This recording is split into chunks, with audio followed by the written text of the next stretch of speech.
সকাল সকাল ঘুম থেকে উঠে চলে গেলাম হাতির ঝিল। ওরে বাবা, মানুষ দেখে আমারও আগে এসে পড়েছে।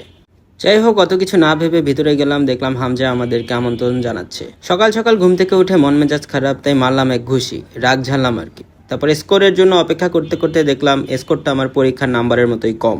তারপর লাফাতে লাফাতে গেলাম এমপি থিয়েটারের গ্যালারির দিকে। গিয়েই দেখলাম পুরো অসাম একটা পরিবেশ। ওমা, এই দেখি স্টেজ সাজিয়েছে, অ্যাকাউন্টিং ডে রান 2025।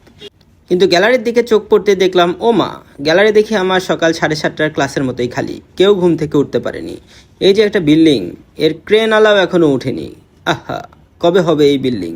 চারদিকে তাকাতেই দেখি, আহা, শুধু পানি আর পানি, কোনো বালু নেই। এখানে কিছু বালু থাকলে আর কষ্ট করে কক্সবাজার যেতে হতো না, এখানেই পেতাম সি বিচের ফিল। সুন্দর একটি সূর্য দেখে নিজেকে সকালবেলার পাখি মনে হলো, কারণ আমি সূর্যি মামার আগে উঠে পড়েছি।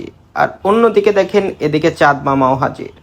মনে হচ্ছে যে সকাল হয়ে গেছে, চাঁদ মামা সূর্য মামাকে হ্যান্ড ওভার দেওয়ার জন্য বসে আছে। তো চাঁদ আর সূর্য দেখতে দেখতেই মাইকে ডাকাডাকি শুরু করে দিল যে রান এখনই শুরু হবে, তাড়াতাড়ি আসো। গিয়ে দেখি আমার জীবনের 12টা বেজে গেলেও ওদের ঘড়ির কাঁটায় সব শূন্য আর শূন্য। অনেক মানুষ, দেখেন কত মানুষ চলে এসেছে।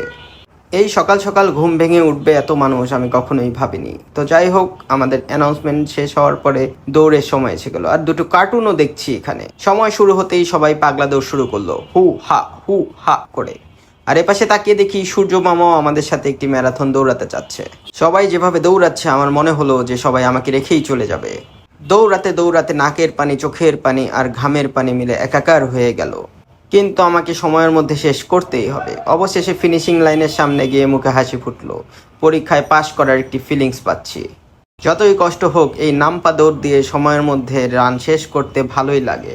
দৌড় শেষ করতেই হাতে ধরে দিল একটি বিস্কুট। আর আমার বন্ধুরা দেখেন, এই বিস্কুটটি পাওয়ার সাথে সাথে এই বিস্কুটের মধ্যে কামড় বসিয়ে দিয়েছে। আহারে, মনে হয় 1 মাস ধরে কিছু খায়নি। পরে বুঝলাম ওটা বিস্কুট ছিল না, ওটা ছিল মেডেল। আর খাবার আলাদাভাবে দিয়েছে, একটি স্যান্ডউইচ, একটি কেক, একটি খেজুর। আরও ব্যাগের মধ্যে দিয়েছে একটি পানি, একটি কলা, একটি এসএমসি ইলেকট্রোলাইট। তারপর এমপি থিয়েটারের গ্যালারি আমার 10:30টার ক্লাসের মতো পরিপূর্ণ হয়ে গেল। আর সামনে দেখেন, এরও ঘুম হয়নি, ঝিমাচ্ছে কিভাবে। তারপর অর্গানাইজাররা সবাইকে পুরস্কার দিল আর আমাকে দিল তিরস্কার, কারণ আমি সবার লাস্ট হয়েছি।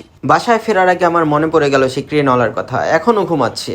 এভাবে ঘুমাতে থাকলে তো এই বিল্ডিং হতে 100 বছর লাগবে।